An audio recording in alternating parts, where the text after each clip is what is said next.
Hola, ¿cómo están? Hoy es 9 de julio de 2022. Voy a contar un testimonio.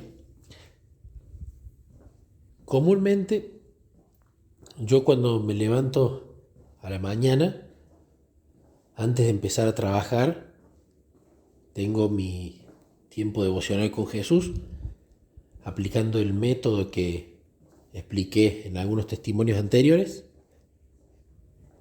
Y usualmente antes de empezar a trabajar me gusta ser meticuloso en todos los deberes que hay que hacer en la casa. Levantar la ropa que estuvo colgada y doblarla bien, poner ropa a lavar, tratando de no mezclar los colores, porque me ha pasado que cuando he mezclado colores con ropa blanca hay problemas. El lavado de dientes, muchas veces bañarme apenas me levanto. También secar los platos que quedaron secándose de la noche anterior. Muchas veces hacer la cama, dependiendo si la hace mi esposo o no, si se levanta luego que yo. Entonces, todas esas pequeñas tareas, darle de comer a la perra, sacarla para que haga sus necesidades, el orden, etcétera, me gusta ejecutarlo antes de empezar a trabajar, para que esté todo ordenado. Orden espiritual primero, orden de la casa segundo, y luego empieza el trabajo. Y el otro día casualmente me levantaba, y yo me suelo levantar ansioso por hacer. Me suelo levantar en modo Marta, pero utilizo mi fuerza de voluntad para ponerme en modo María. Primero, el tiempo con Jesús, a los pies de Él. Después nos ponemos en modo Marta y nos ponemos a ordenar todo.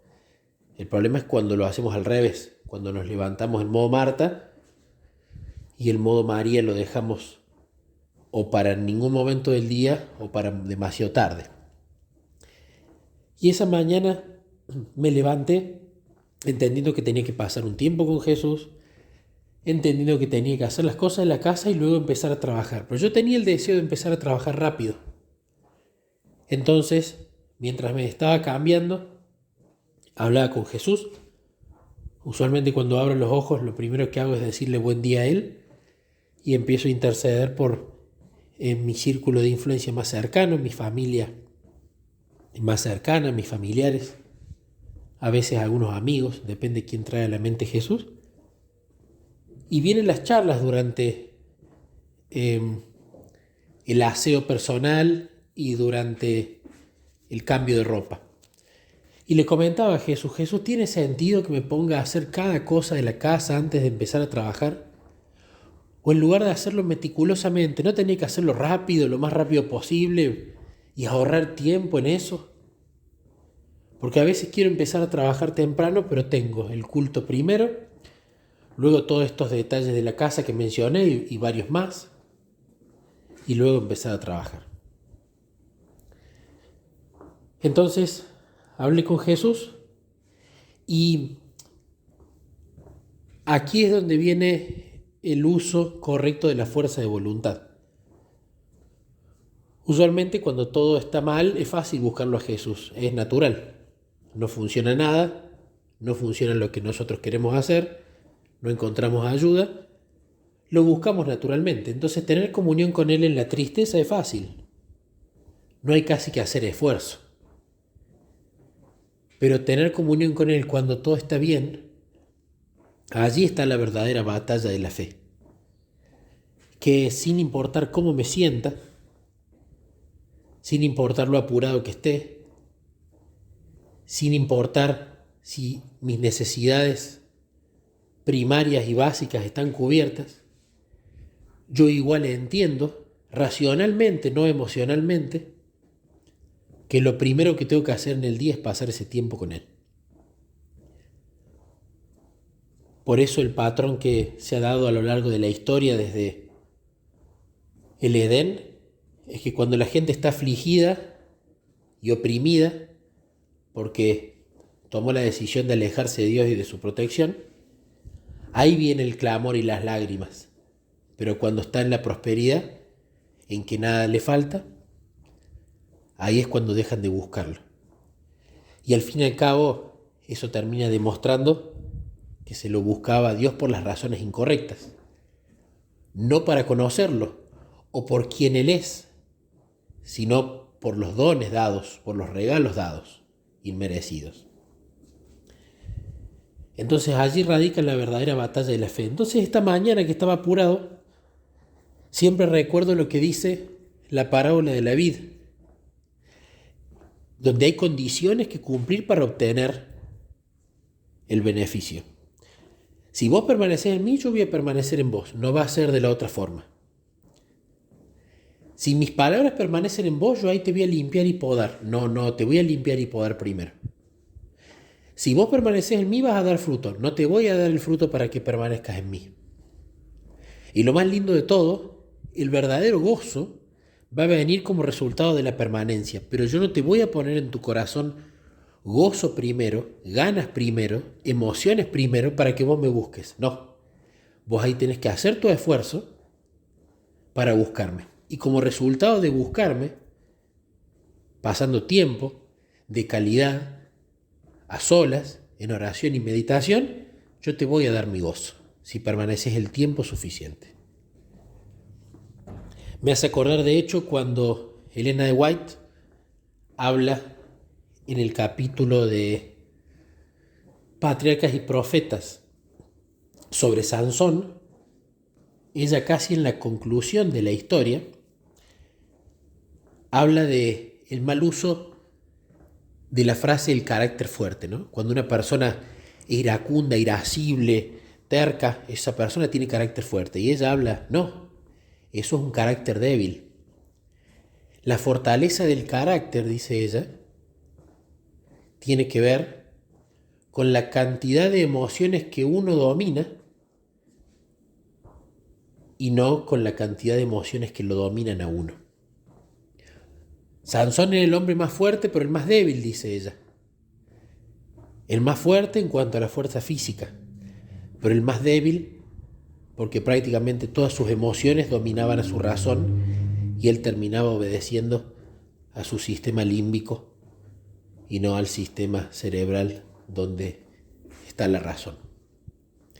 Entonces allí está la verdadera batalla de la fe. Sin importar lo bien que esté, lo apurado que esté, yo utilizo hasta mi último gramo de fuerza de voluntad para ir y pasar tiempo de calidad a solas en oración y meditación. Y como resultado vienen con el tiempo los frutos, la poda y el gozo ese mismo día.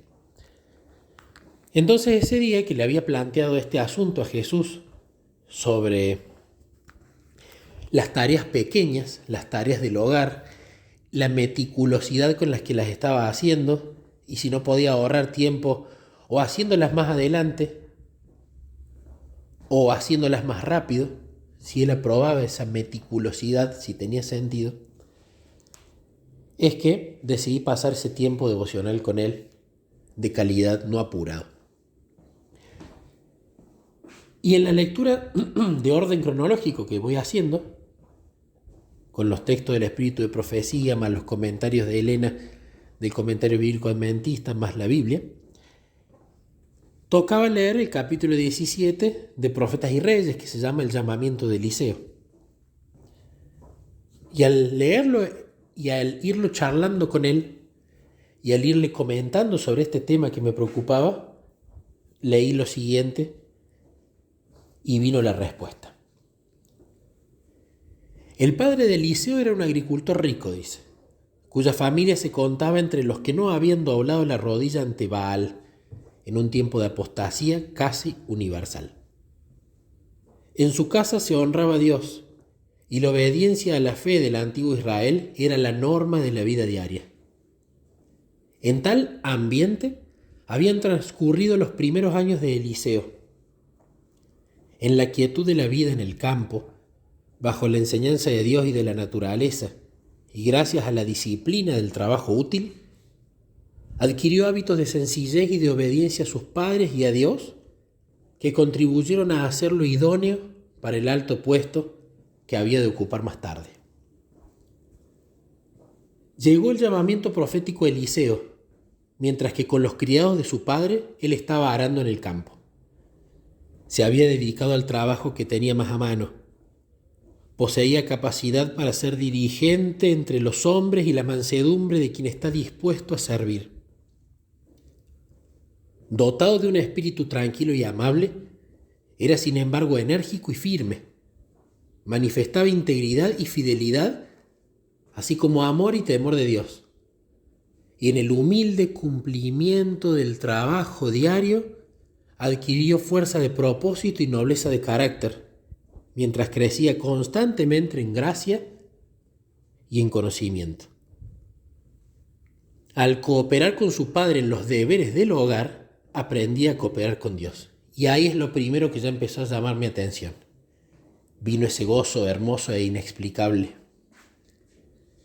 Y continué leyendo, porque entendí que ahí estaba la respuesta al comentario, a la pregunta que le había hecho Jesús. Dice: por su fidelidad en las cosas pequeñas, Eliseo se estaba preparando para cumplir otros cometidos mayores. Día tras día, por la experiencia práctica, adquiría idoneidad para una obra más amplia y elevada.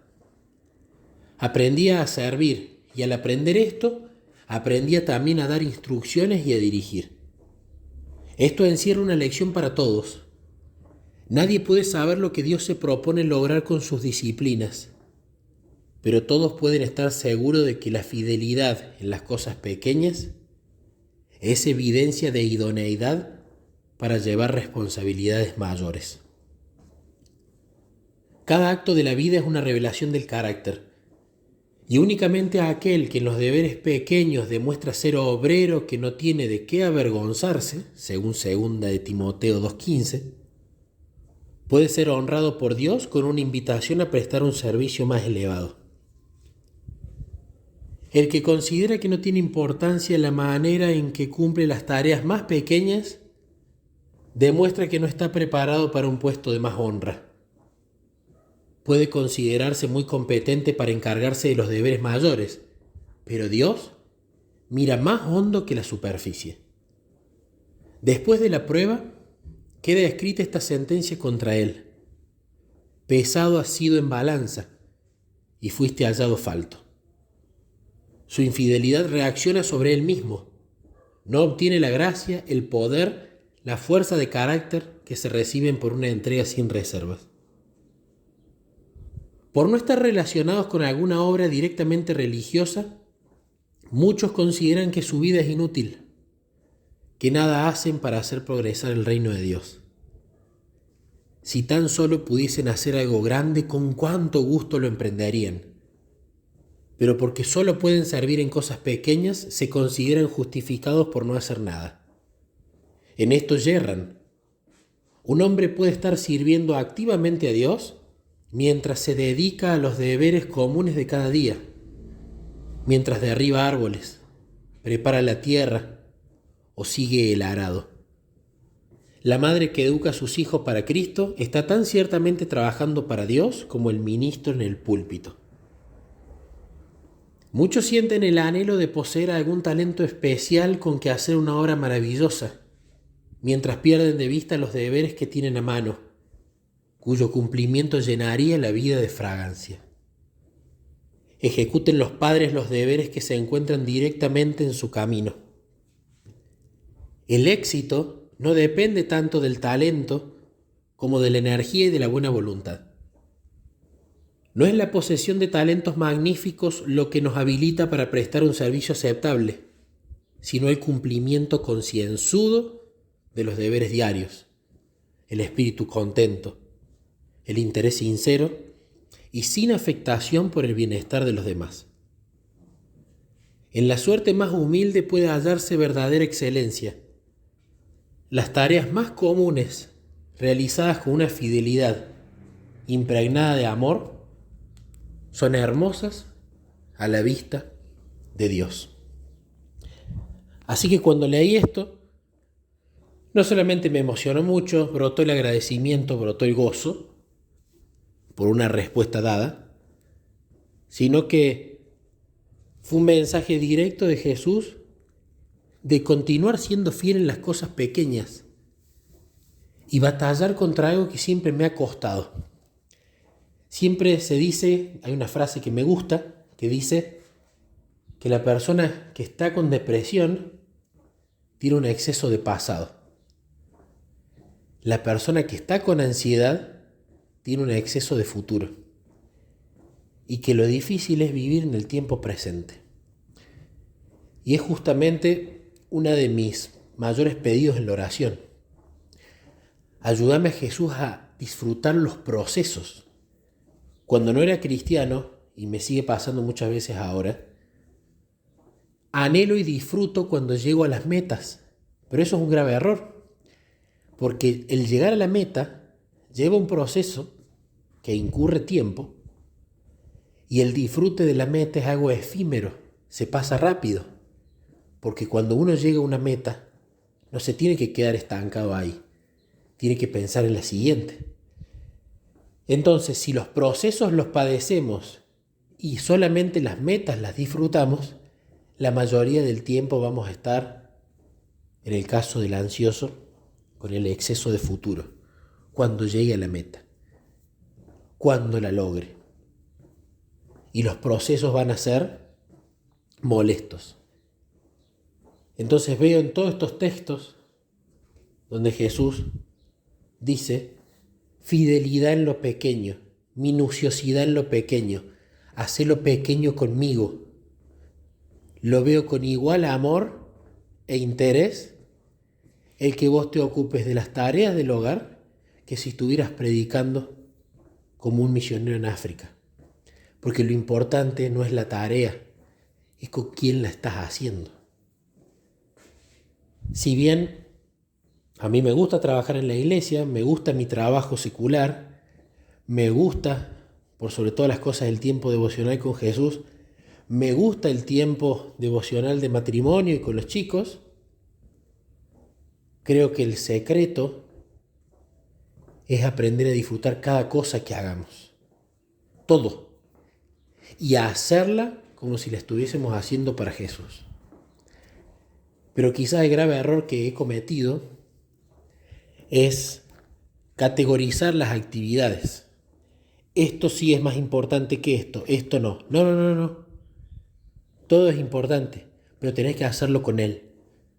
Desde cómo doblar la ropa, hasta cómo la tendés, hasta cómo cocinás, desde cómo preparar la predicación, desde cómo preparar la escuela sabática, desde cómo te preparas para un momento de solas con Cristo, pasando por cómo haces las cosas en tu trabajo, cómo te relacionas con la gente que te relacionas, etc.